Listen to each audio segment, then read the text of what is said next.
अंधेरा छा जाता वो अपनी खिड़की पर बैठ जाती और टिमटिमाते तारों को गौर से देखती। उसे हमेशा लगता था कि वे तारे उसे कोई गुप्त संदेश भेज रहे हैं। उसके मन में हजारों सवाल थे। ये तारे इतनी दूर क्यों हैं? क्या वे सच में जल रहे हैं? तभी उसके दादाजी विश्वम कमरे में आए।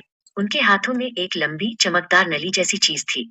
उन्होंने मुस्कुराते हुए कहा, नव्या, अगर तुम उन तारों को करीब से देखना चाहती हो तो हमें विज्ञान की मदद लेनी होगी। नव्या की आंखें खुशी से चमक उठी। दादाजी ने उस नली को एक स्टैंड पर टिकाया, जिसे उन्होंने दूरबीन कहा। नव्या ने जब दूरबीन के लेंस में अपनी एक आंख टिकाई तो उसे अपनी आंखों पर विश्वास नहीं हुआ। जो तारे छोटे बिंदु जैसे लग रहे थे, वे अब विशाल और स्पष्ट थे। उसे चांद की सतह पर बड़े बड़े गड्ढे दिखाई दिए। दादाजी, चांद तो पत्थर जैसा दिखता है, वो चिल्लाई। विज्ञान ने उसकी साधारण आंखों को जादुई आंखें बना दिया था। अगले दिन विश्वम उसे अपनी छोटी सी प्रयोगशाला में ले गए। वहां मेजों पर बहुत सारे कांच के बर्तन और अजीब सी मशीनें रखी थीं। उन्होंने एक छोटा सा उपकरण निकाला। यह सूक्ष्मदर्शी है, विश्वम ने समझाया। दूरबीन हमें बहुत दूर की चीजें दिखाती है, लेकिन ये हमें वे चीजें दिखाता है जो इतनी छोटी है कि हमें दिखाई ही नहीं देती। नव्या ने सूक्ष्मदर्शी के नीचे पानी की एक बूंद रखी। जैसे ही उसने लेंस में देखा, उसे एक पूरी नई दुनिया नजर आई। छोटे छोटे जीव इधर उधर तैर रहे थे, जैसे वे कोई नृत्य कर रहे हों।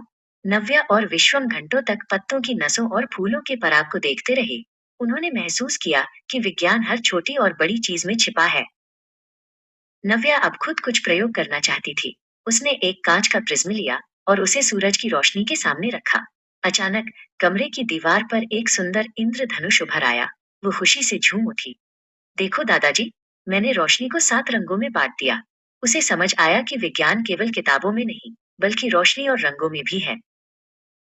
विश्वम ने उसे एक छोटा सा सर्किट बनाने का सामान दिया। उन्होंने दिखाया कि कैसे तारों को एक बैटरी और एक छोटे बल्ब से जोड़ा जाता है। विज्ञान हमें ऊर्जा के बारे में सिखाता है, नव्या। जब इलेक्ट्रॉन इन तारों में दौड़ते हैं तो रोशनी पैदा होती है, उन्होंने उसे तार जोड़ना सिखाते हुए कहा। नव्या ने खुद कोशिश की, लेकिन पहली बार में बल्ब नहीं जला।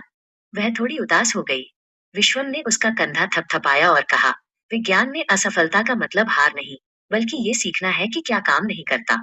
फिर से कोशिश करो, नव्या। उन्होंने मिलकर तारों को फिर से जांचा और एक ढीले जोड़ को ठीक किया। जैसे ही नव्या ने आखिरी तार जोड़ा, छोटा सा बल्ब पीली रोशनी से जगमगा उठा। नव्या का चेहरा उस रोशनी से भी ज्यादा चमक रहा था। मैंने कर दिखाया, वो खुशी से चिल्लाई। उसे समझ आया कि विज्ञान के लिए धैर्य और बार बार कोशिश करने के जज्बे की जरूरत होती है। उसने एक छोटी सी खोज की थी, जो उसके लिए सबसे बड़ी जीत थी। रात हुई और नव्या फिर से अपनी खिड़की पर थी, लेकिन अब आसमान